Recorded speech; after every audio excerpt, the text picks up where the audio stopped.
Anong tamang setting ng thermostat niyo pag ganito mga tropa, yung ano niyo, yung control ng inyong mga aircon?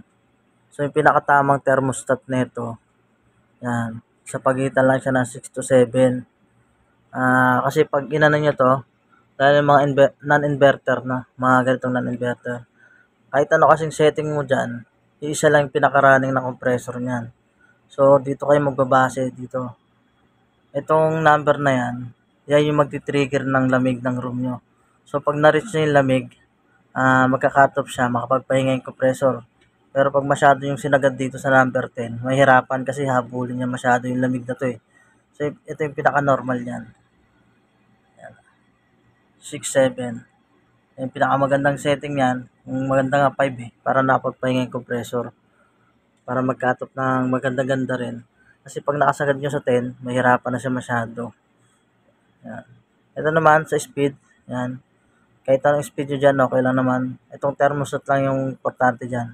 Kasi siya yung magka-cut off. Anong setting ng ano nyo?